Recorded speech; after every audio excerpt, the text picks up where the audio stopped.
Syndicated presents Shep and Sean, featuring Matt Shepard and Sean Baligian.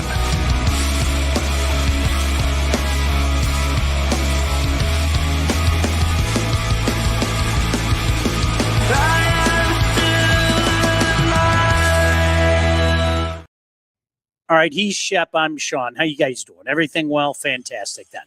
How you doing, Shep? You okay? Hey, I'm doing okay. How about yourself? A little frustrated at the Sporting News, who drafted their NHL all-time team, and they broke it down into wingers and centers and defensemen and goalies. Okay. How many Red Wings should be on it in your mind? I know that's a tough question to answer, Brett, but just real quick. You know what? I saw that, so I'm gonna pretend like I didn't see it. Okay. And I understand what their reasoning was, but to me, you put Nick Lidstrom on there. Thank you. And you put Gordie Howe on there, and I think those are two non-negotiables. Thank you. And neither one are on there. Yeah. There are Do you three. see what they There are broke three it down on? players. What's that? Did you see how they broke it down in terms of biggest season as opposed to career? Does that make sense? It does. It's a little frustrating. I don't know how you can't have a big season when you've won, 7 Norris trophies, but whatever. They have 3 players, in case people were wondering. They have 3 players who were associated with the Red Wings at one point. Dominic Hasek in goal, Paul Coffey as a defenseman, and Brett Hull as a winger. There you go. Yeah, you know, Shep, it was funny because I was talking to one of my buddies about this legitimately this afternoon, and my mindset behind that was like, how do you keep Sidney Crosby off there, for example, right? Yeah. And like when you think about it, if you're talking about like his greatest season, you don't keep Wayne Gretzky off there. I mean, you could pick any one of 5.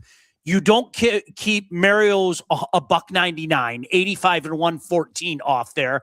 And I think they went with what was Espo 76, where he scored 76 71.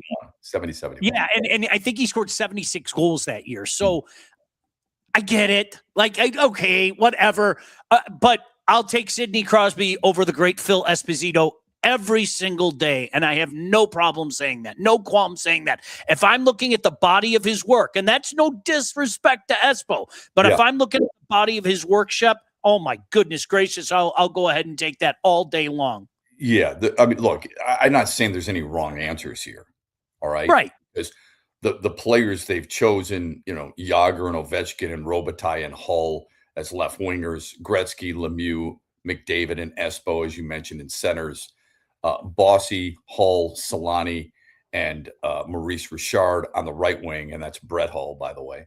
The goaltenders, Hasek, Brodeur, and Bernie Parent, and the defensemen, Pronger or Coffey, Carlson, Makar, Potvin.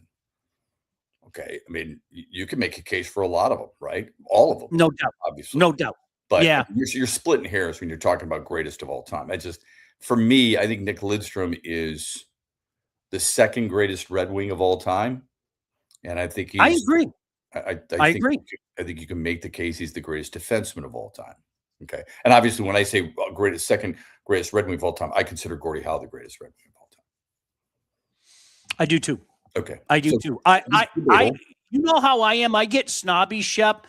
I like to talk about guys I saw. Okay. Yeah. I think Nick Lidstrom's the best defenseman I ever saw. I don't remember Bobby. That's saying a lot. That's saying a lot because you love Larry Robinson, and he's he's the best. He's the best I ever saw. Yeah, so that's a lot. Yeah. Yeah, if you're talking about like complete guy, oh my gosh, Larry Robinson. Do you want him to go end to end? Do you want him to beat the hell out of you? Larry Robinson could do that. Nick Lidstrom, the way he controlled the game and his poise, his everything about his on ice chess play, thinking 2 moves ahead of everybody else. His brain was elite. And that's why we were talking with some of the kids at Woodward about this. There are certain guys, Shep, that I think their skill set, it transcends eras. I think Nick Lidstrom is a guy that could play in any era. And I'd have no problem saying that. He could play in any era. For sure. Yep. I agree with that. I mean, that's well said. And I don't think there's I don't think there's many who would. I don't think there's many who would disagree with you on that. There are plenty of players, and look, he didn't play that long ago, but there are plenty of players during that era where people would say there's just no chance. That's one of my more frustrating arguments is when people try to tell me a guy back in the day couldn't play today. Yeah. It frustrates the Yeah. hell out of me. I've had those debates with professional athletes themselves. I was in Boston and I had a debate with a baseball player, and they're like, I just don't think Ted Williams. I'm like, have you ever seen Ted Williams? I mean, you don't think Ted Right. faced guys who could throw close to 100 miles an hour? And by the way, they measured at a different release point than they do right now. I said, are you kidding me? You're telling me that there are guys in the major leagues right now who are making a living, making millions of dollars, more than Ted Williams ever made, who can do it, but Ted Williams can't? Yeah. Wrong answer, Yeah. right? And I'm sure we feel the same way about a lot of things in hockey as well. So, yeah. Mario Lemieux. I would 6'5", 230 pounds with hands of silk. He would dominate today. For sure. He would dominate. There's no doubt in my mind. Mario Lemieux would dominate today. Yeah. No doubt in my mind. I think a lot of the great players back then would have, because they could skate, they could shoot, they were physical. They battled, they played through injury. I mean, hockey's a little different because it's a different animal altogether. But I responded to something on social media last week where somebody said, that they had asked for the athletes who played through the most in a game or in a season. Okay. And they measured certain players. I forget what the example was. And my response was Isaiah Thomas. Oh, it was Willis Reed. That's what it was, Sean. And I said, with all due respect to Willis Reed, he scored 2 baskets in that game. 2 baskets in that famous game that he came hobbling out and people stood and cheered. And rightfully so. He's a big reason they won the championship, but it was New York, so it's pump, pump, pump, right? Isaiah Thomas scored 26 points, 25 points in the third quarter on basically a broken ankle. Hobbling. And then I also added, and Nick Lidstrom played in the 2009 playoffs against Chicago a little bit because after 3 games he was out, but he played the last games against Chicago and then the Stanley Cup Finals after taking, a butt end of the stick to the groin, had to have surgery down there and still played through it. Yeah. That's called toughness. So don't give me this crap that guys like Juan Soto, who gives up on a ground ball to second, doesn't even reach first base, but you're going to complain that Pete Rose ran to first base after getting walked. Wrong answer. Those guys can play in this era for sure. Agreed. Good evening, guys. I think Coffey was the best skating D-man I've ever seen. I think Paul Coffey gets a bad rap. I really do. I think everybody looks at the numbers. Gifted. Is that what you're saying? I think he was better defensively than people want to give him credit for. I really do. I honestly, nobody's ever going to confuse him with the greatest defensive defenseman of all time. But the way I think time has treated Paul Coffey in that regard, I don't think it's fair. I really don't. I think he was better than people kind of give him credit for. Yzerman played on one knee in the playoffs. That no doubt about that. Yep. That worked too well. So no doubt about that. Speaking of Yzerman, nice segue. Shep, what do you make of the last few days? There's so many things to pick at. I guess I'll start with this. Somebody gave Dylan Larkin really, really bad advice, and then they asked him to double down on his really bad advice. And I can tell you almost assuredly it wasn't his agent, Pat Brisson. What was the original bad advice? I think the real bad advice was to make the stuff public. I think the real bad advice was to make the stuff public. Okay. I have no reason to believe that was Steve Yzerman that did that. I could stand corrected. I have no reason to believe that was it. And then the 3-team trade is just hysterical. I'm sorry. It's just hysterical. So that was reported by Helena St. James. There are other national writers, as you know, who said it's not just 3 teams. It's more than that. So I don't know that. I don't know that it's only 3 teams. I don't know that it's only Minnesota, it's only Vegas, and it's only Florida. I don't know those are the only 3. I find that hard to believe, quite honestly. Would those be his top 3 teams? I could understand that. But the only 3 teams, he can't be that dumb. He and his his agent. The other thing I would say before you comment, do you think Dylan Larkin wanted this made public? Who do you think made this public? If it's not Yzerman, and I don't think Yzerman would want it public because it sure as hell doesn't make him look good. Why would Dylan Larkin want to make this public? How did it get public then? Because I think his agent relayed this message maybe along with Dylan Larkin to Steve Yzerman. Steve Yzerman may have started to make some phone calls, and if he's making phone calls, those are the people who are leaking it. It doesn't behoove Dylan Larkin one bit to make this public, and it sure doesn't make Steve Yzerman you look good and want it public either. In a perfect world, they would have kept it behind closed doors. They would have made a deal, and then it would have been the bombshell of the NHL offseason. Dylan Larkin can't even go to a golf outing, for crying out loud now. He's not going shopping. He's lucky if he can go and work out. Where's he going to work out?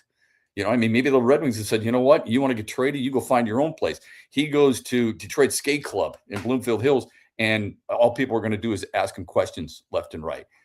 All his friends, the same association. Zach Werenski is going to get inducted into, or he's going to win an award at the end of this month, or in the middle of the month on the 18th at the Detroit Polish American Sports Hall of Fame. Everybody's going to ask him about it. Everyone's asking Mickey Redmond and Ken Daniels and Ken Kell. Everyone's asking all these people. He doesn't want that. And plus, everybody thinks he's dealing for the position of power. I don't think he is, Sean. Maybe I'm in the minority here. You've told me this, and I greatly respect your hockey knowledge. You know that. Yzerman, he's not going to get bullied by anybody, man. He's done it to Martin St. Louis. He's done it to Jonathan Drouin. He's not going to sit there and go, you know what, Steve, you're right. I'm going to make a deal I can with either one of these three teams, and we'll appease you. Bullshit. He's not doing that. He's getting whatever he possibly can from Steve Yzerman or from any team. And if it makes Dylan Larkin a little uncomfortable going to Traverse City next year, so be it. Couldn't agree more. I texted that day one. When people throw out the no trade clause to me, I laugh. And Marty St. Louis asked for a trade the first time pre-Yzerman. 2009. He did it again, and he specifically said the New York Rangers. And Steve was able to get a pretty good deal out of that, as far as I'm concerned. A 38-year-old guy at the end of the line. He got Callahan and a couple of draft picks, okay? But not right away. Not right away. The Drouin took a year and a half.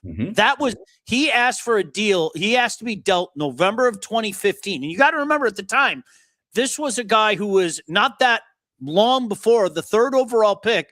Some people said he was the best player talent-wise in the draft. Now, with the benefit of hindsight, it hasn't materialized for him. But Steve consistently said, I'm going to do my best to accommodate his wish, but I'm going to do what's best for the hockey club. And that's exactly what I would do here. Absolutely. To think for anybody that thinks that Dylan Larkin has any kind of leverage here, they're out of their mind. They are. I don't know how else to say that. They really are. They're out of their mind. How badly do you want to go? Dylan, seriously, how badly do you want to go? We just got a great deal from Columbus, a fantastic deal. We got Caden Lindstrom. We legitimately think that could be the guy that replaces you and actually be a true number one center, which you never materialized to be. I don't want to go to Columbus. I'm a Michigan guy. Okay, cool. Great. You're going to stay here. We got Mason McTavish from Anaheim and a first-round pick and then a prospect. I don't want to go to Anaheim. Okay, well, you can sit. The only uncomfortability for this whole situation, and it'll be uncomfortable for Dylan Larkin. It'll be uncomfortable for his teammates. It might be uncomfortable for the organization. Do you take away his C? You know what I mean? But Steve Yzerman's not going to be in that locker room. He's going to have to deal with it at an opening press conference and when he actually pulls the trigger on a trade. He's not going to be in that locker room. It's going to be up to the players having to deal with this. It's going to be up to Todd McClellan having to deal with this. It's not ideal. He doesn't want it. He's not going to be talking to people every single day. Larkin's the one who's going to have to deal with that. He's going to have to answer the tough questions. And when he takes the ice for the first time at Little Caesars Arena, if he's still in a Red Winged Wheel sweater, then what kind of reception is he going to get? This is such a blessing in disguise for this franchise who so desperately needs something like this to happen. It's insane. Honestly, I'm not even being funny. In what way do they need it? Shep, there are no reinforcements coming. Okay, right. There is nobody waiting in the wings that is going to come in and save this franchise. You have been in purgatory for a couple years. You have been a hamster on a wheel for a couple years. You are trading a guy that albeit he's not far past his prime, he's going to be 30 this summer. But, the conventional thinking is prime is around 27, 28. And you could get 27, 28 in hockey, I would say 27 to 32. He's still, I still think he's in the prime of his career. There's guys in this sport, you know this better than anybody. In this sport, guys can be highly productive. This is an unfair comparison. Sidney Crosby, still highly productive, okay? And he's in his mid-30s. I think you can still be highly productive in hockey into your early to mid-30s, unlike other sports. This is not signing a long-term deal with, Manny Machado, who's going to make $39 million at the age of 40, which is asinine. Okay. I'm just telling you definitively. This is not like it's not for debate. I'm telling you definitively. Scouts say 27, 28 is the prime. You're right. Sidney Crosby's been 39 this year. You can still be productive. I'm telling you definitively, scouts look at 27, 28 as quote unquote prime. So it's 1 year. You're trying to tell me that scouts think it's just 1 to 2 years is your prime? I just disagree with that. And then you start to see diminishing return after that. That's always been. You can look that up. That's always been the way that they look at it. That's kind of the end of the prime. The prime itself is more a window from 23 to 28. But 27, 28 has generally been considered of, okay, the prime is over, and now you're starting to. And again, I'm not saying you go like that, but I'm just telling you definitively. I know that for a fact. That's what scouts say. Okay, so you're saying the end of the prime window is 28. Yes. Okay. Yes. I thought you meant prime that it's 27 and 28. I was like, wait, no. Remember, Larkin didn't he have a career high in goals this year? He's only going to be 30 years old. Hey, Shep, I'll take it a step further. I would kill for him to be the number 2 center in Montreal. I'd kill. Yeah. That would be. You look at Buffalo. What Buffalo would do with him, you look at what Montreal would do with him, as Demidov on the other side. The issue is, and I can hear people saying this right now, well, is he going to make a deal in his division? He's done it a plethora of times. He did it in Tampa. He did it here in Detroit. If you remember bringing DeBrincat over, sure. Yes, he'll make a deal in this division. So he's got to make a decision. Chicago's not in Detroit's division. No, I'm talking about DeBrincat from Ottawa. From Ottawa. Yeah. Okay. Yeah. From Ottawa. Yeah. So that was, to me, that when I hear people say that, it's like, no, it doesn't work that way. It really doesn't work that way. He's going to do that. So yeah, Shep, don't get me wrong. He has plenty of good years left. I'm just saying, when I say the prime thought is 27, 28, and you start going on the other side of prime, that doesn't mean that it's all over. But you're 30 years old. He is a very desirable guy right now. I didn't like the contract when they signed it, and I think you compare that now to some other contracts around the league, and you can understand that, but it's not monstrous. You know what I mean? He's a desirable player. Make no mistake. What is it? $8.7 million, something like that. Yeah. So yep. It's not. I don't think it's going to hamstring you. No. You better get more than prospects back, though. You better not be just settling for prospects. You better be able to get somebody who you can insert as a center, because you already need a center, even if he was on your team. So they've got to look at it from that standpoint. I'm sure Steve Yzerman is.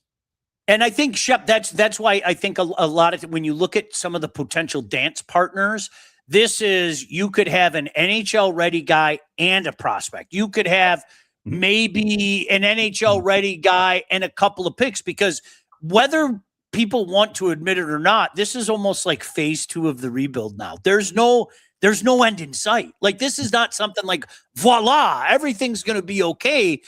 They've missed up on so many draft picks, and obviously we talked about the pro scouting. I think that speaks for itself. Yeah, I think it's more the pro scouting than it is the draft picks. He's had some decent draft picks. I'm worried about the Kosa rumors going to Edmonton. That would make him look even worse. Steve Yzerman, 15th overall in 2021. Dude was, Sebastian Kosa as a goalie. Look at how good he was this year. He's number 2 in wins in the AHL. He's number 5 in goals against average, number 6 in save percentage, right? I mean, a 2.33 goals against average and a save percentage that was really high. I thought he had a really good year, but he was benched in the playoffs. So I don't think anybody really got a true understanding of that. That would make him look worse. But I think he's had some good draft picks. You know, Mo Seider's been a really good draft pick. Lucas Raymond's been a really good draft pick. We'll see about some of the other guys, but I agree with you. I don't think there's anybody coming here who is carrying the flag of honor that says, I'm here, we're back. That's just not going to happen, right? They don't. If that were the case, somebody would have been up by now. Yep. That's exact. I look at the draft, Shep. Mo Seider is pretty much it from the 2019 draft. Lucas Raymond, pretty much it from the 2020 draft. Your 2021 drafts was Edvinsson and Kosa at 15th overall. Well, Edvinsson's been good. He's been okay. Simon Edvinsson's been he's a top 4 defenseman, don't you think? I think he's been okay. I think he's been okay. When you get a guy at 6 overall, I think it's right to say maybe you expect a little bit more of him. You took a 15th pick, and you could have traded the guy literally 2 years ago in Sebastian Kosa, when like literally everybody and their brother kind of knew that you thought of Trey Augustine as your goaltender of the future. And you haven't done anything with him the last couple of years. I think that's deplorable. I mean, you could. Yeah, now Shep is going to be 24 years old. But Augustine chose to stay at Michigan State. Number one, he hasn't been as good as people thought. No. You and I have talked about that, right? I mean, you thought he was going to be, a Mike Richter Award winner, and he's been semifinalist a few years, but it's not like he's carried Michigan State in the NCAA tournament. So that's I'm talking about what you did with Kosa. I think it's egregious. It's absolutely. I do too. You should have traded him 2 years ago. Like legitimately, you should have traded him 2 years ago. Or elevated him as a backup and give him a little bit more work. David said Evanson's so. Look, Sean, you've said defensemen take a little bit longer to marinate. Okay, they do. Okay, they do. Rasmus Dahlin was the number 1 overall pick. It took him a little while in Buffalo before he became really, really good. Okay. And now he's considered a high-end defenseman. So I'm not going to judge Edvinsson solely on what he's done so far. I think that's why I said I think he's been good. I don't think he's been great. I said he's the top 4 defenseman. I didn't say he's the top line defenseman. So I think he's a guy who, 6th overall, I get it, but there's so many examples in hockey where guys have just not panned out. Unfortunately, I'm not even giving up on ASP, who was clearly over his head last year. I'm based on what you just said. I feel the same way. I'm not giving up on him. However, I'm not going to make the mistake that we in this town are so apt to do and call people something that they aren't yet. Right. You know what I mean? Yeah, he could be this. He could be that. I'm not flushing him away, but he could be this or he could be that. And I think that's one thing that is, you and I have talked about it so much, and you lived it, for goodness sake. Boy, we love to put guys on pedestals they don't belong. We really do. We love it. Yeah, we love making decent players great players iconic. And it's just ridiculous. You can't get rid of Derek Hill. Oh, my gosh, you got to hold on to him, right? You know who I really liked, Shep? I watched, because I'm a loser, I watched a lot of the Griffins playoffs. I thought MBN, it clicked for him. I really did. And now I'm really intrigued to see what he does for an encore next year. Now, here's the problem.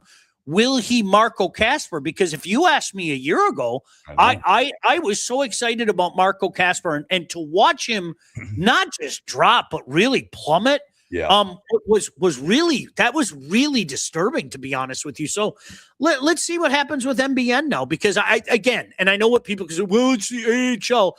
Hey, man, I think there's good hockey, especially a lot of those guys get called back from the parent club, the younger guys, and go play. I'm intrigued at that guy, but there's still way too many holes in this franchise to think that they're going to be real competitive anytime soon. And that is, I think, the writing on the wall that Larkin probably noticed. In addition to that, so I think there were 3 things. First of all, being around in the Olympic Village with the players he was around and route to a gold medal.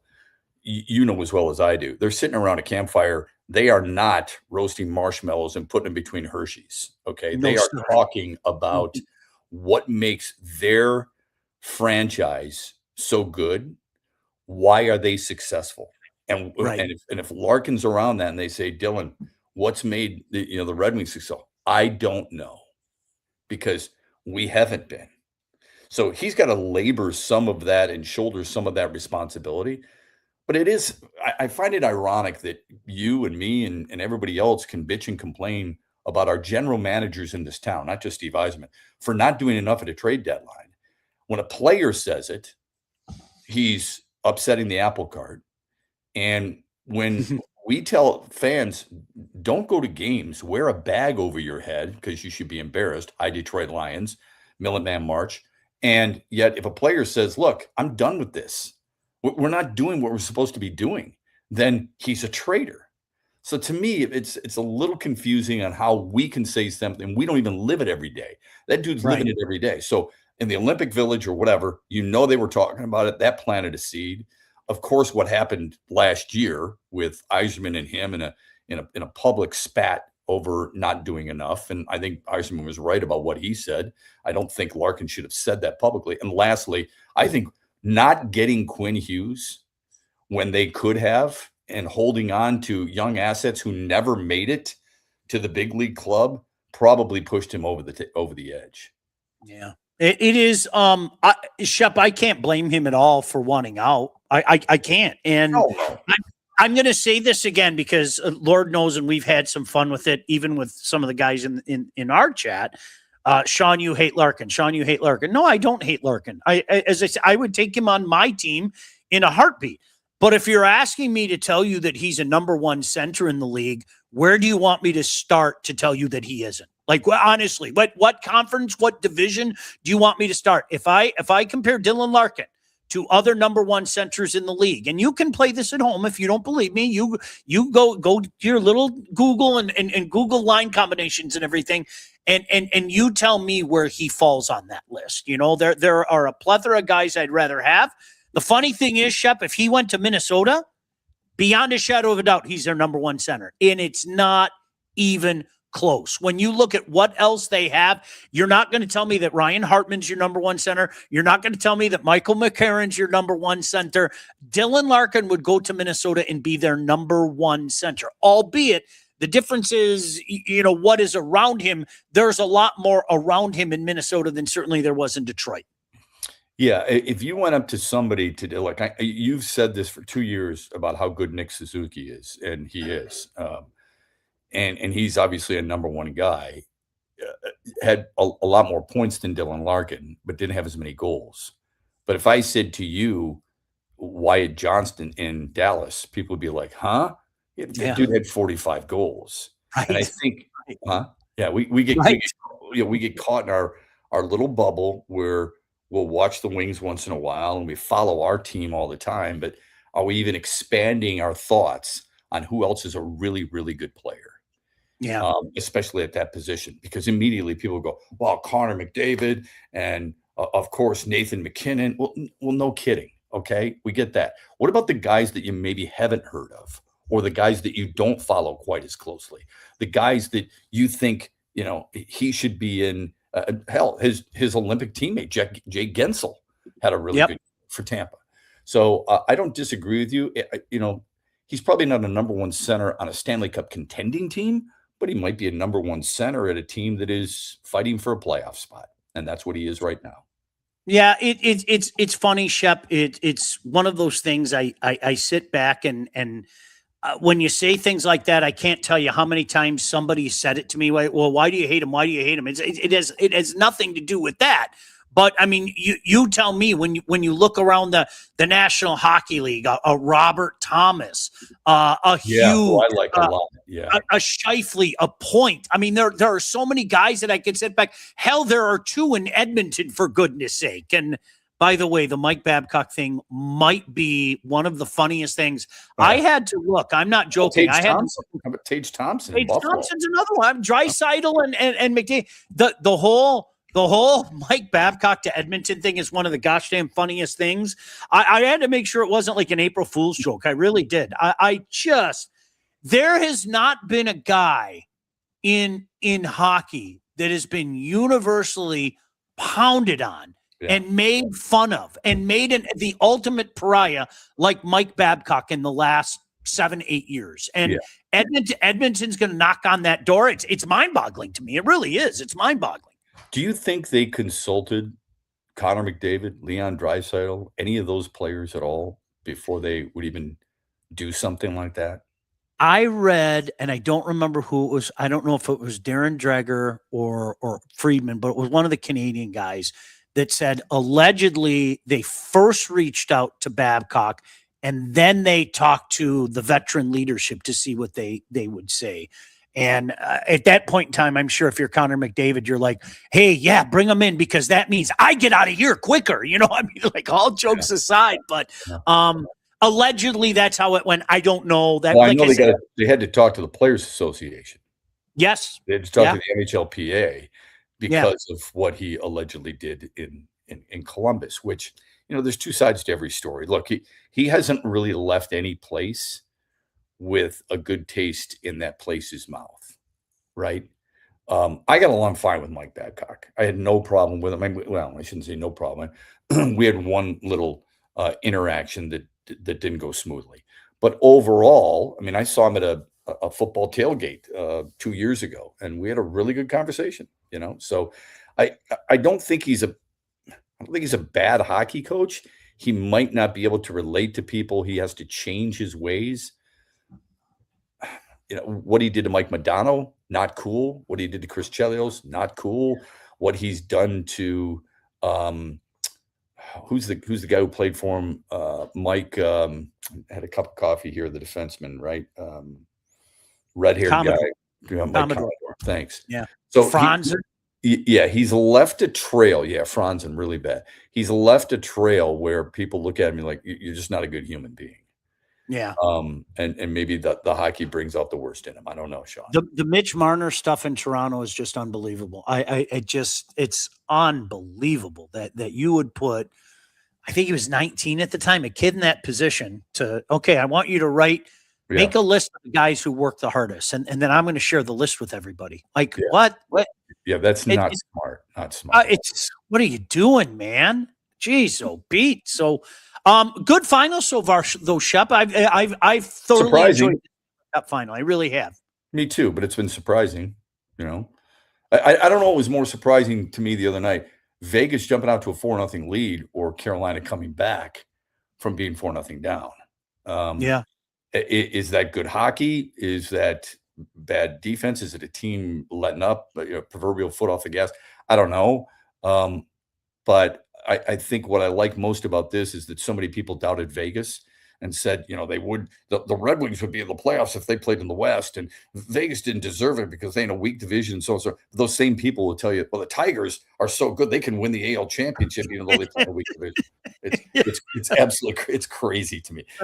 So for them to get where they are, especially doing what they did against Colorado in a sweep, really impressive. Yeah, you know what I would tell those people is, unlike the Red Wings, Vegas. I know you tell them. I know exactly what you tell them. They won at the right time of year. And by the way, let me call myself out. I thought the Torts move was one of the dumber things I've heard in a long, long time. And look how well that worked out. Yeah, bringing Torts in. Oh, yeah. What the hell are you doing? What was it? 8 games before the season ended? Are you kidding me? There's no way this ends well. Yeah, 7-0-1. Somebody else did that though, Sean. Somebody else did that not too long ago. New Jersey was notorious. Jersey was Lou Lamoriello would do that all the time. He would try to catch that spark, and he tried to do it all the time. Give credit to Tortorella. I like. Now I would probably wouldn't want to play for him. You know, I don't know if I'd want to work for him, but I like him. I think he's brutally honest, which I greatly appreciate. Probably flies off the handle a little bit too much. I've had a chance to talk with him one-on-one before. I actually called a game between the Wings and Columbus, and he was the head coach at Columbus. So during the morning skate, Mickey Redmond and I sat down with him, and we talked to him for an extended period of time, and I found him very engaging, quite honestly. But give him credit. He recognizes at this stage in his career, and specifically with this team, he doesn't have to coach the way he coached in New York or Philadelphia or Columbus. In other words, he's adapted. You know, if other coaches would go to school on that, i.e. Mike Babcock, and recognize, you know what, things are different now. I need to be different. I need to change the way I do things. That's a fine line. You and I have talked to plenty of coaches. If you're successful and it gets you here, Why were you successful? Because of the way you do things. On the other hand, most successful people also have to adapt, right? So Yep. it's Billy Bean in Oakland and of course Moneyball, adapt or die. So what's the fine line? It's a tough one. And you got to know when to adapt and how much you're willing to adapt and yet keep your principles that made you successful in the first place. Boy, did we BS a lot. I'm just looking at the time.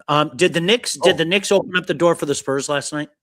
I think the Spurs opened the door for themselves. I think they're a really good team. Sure. I'll give New York credit because I didn't think they had this in them.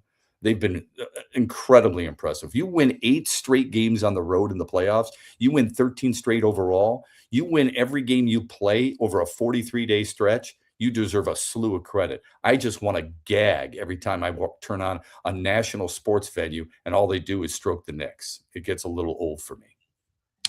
And one last thing. So do the Tigers go 21-4 in June, or do they go 25-2? That's, I don't even know if the math adds up. It's interesting. Yeah, they went 6-22 in May. Yes. I said they've got to go 22-6 just to get back to 500. I mean, I think people I'm not trying to take anything away from them, so please don't take it that way. But it's funny how people just feel like, okay, you win 5 of 6, suddenly this is the team we expected. Glaber Torres is back, Curry Carpenter's back. And before they got hurt, Torres had 4 strikeouts in a game a couple days ago. Before they got hurt, people were constantly complaining about Kerry Carpenter. Yeah. Right? And now suddenly he's back, hits a couple of homers. Everyone's like, this is awesome. This is what we've been missing the whole time. Right. Okay. Glaber and Kerry will save all. And you just wait till Javi comes back. Are you buying this stuff? Tarek Skubal is not on the trade block anymore. Are you buying that stuff? Yeah, I think they want to wait and see. I think it's a mistake, personally. Thank you. But we're so attached to him, and it helps when he goes out and he puts up a shirt while he's in West Michigan of people walking down the street, so everybody loves him. He says the right things. I think he's sincere. It's not that I think he's phony. I think he's totally sincere. I just don't see how this works for the Tigers. I just don't. I think it's great that he loves the fans. Who wouldn't love our fans? Who wouldn't love Tiger fans? Who wouldn't love this sports city? But in the end, I mean, how much are you willing to leave on the table? Are you willing to do what Jose Ramirez did in Cleveland? Probably not. Knowing that, and knowing that you've got Melton, who I think is a top-end rotation guy, Job eventually coming back, he's a top rotation guy. Casey Mize has been rock solid. It's hard to argue with what Cater Montero has done. If you got a chance to get some guys with some pop in your bat on your lineup and a right-handed stick, why wouldn't you do it now? 100%. I'm not saying this day. I'm just saying right now is in this time frame. That's all. Yep, I agree. What about you? All right. Anything else before we get out of here, Shep? No, I don't think so. Except Brendan Sorsby. I hope he's not betting on whether or not Skubal gets traded or not. 9,000 bets, Shep. 9,000 is that's the number, right? 9,000 bets. Is that what they said? Yeah, $90,000. Sean, there's a dude for Iowa, a defensive lineman, who bet $10 on a women's basketball game, turned himself in, and the NCAA said, you're done. Yep. Okay? Now, this isn't the NCAA ruling. This is from a circuit court judge, right? All 4 of those judges are Texas Tech grads, but I'm not trying to reach here. Huh. But it's interesting how any game that dude plays in, any game that Texas Tech plays, if they can schedule anybody, what if he throws a pick? What if he audibles into a run and the dude gets a -2 and the over-under for his rushing yardage was 78 and he ends up 76? Are you and I both not going, I'd like to see the receipts there? Yep. How do you win with this situation? This kid dug his own grave. He deserves to lie in it. 100%. 100%. I'd talk to him before the game and say, listen, I'll help you with the action if you tell me what the action is. Let's work on this together. We can both get rich. So I joke, I kid. Make sure you check out Shep every morning. No doubt all across the great state of Michigan. Always a pleasure, my friend. Enjoy the game tonight. All right, brother. You too. Great to be with you. All right. Appreciate you guys as always as well. We'll talk to you next week. In the meantime, God bless you. See you later. Bye. Enjoy the hockey. Shep and Sean, featuring Matt Shepard and Sean Baligian. Executive produced by Sean Baligian and Todd Losey. Theme song, incidental music, and related sound effects are from Still Alive by Anti-Ghost.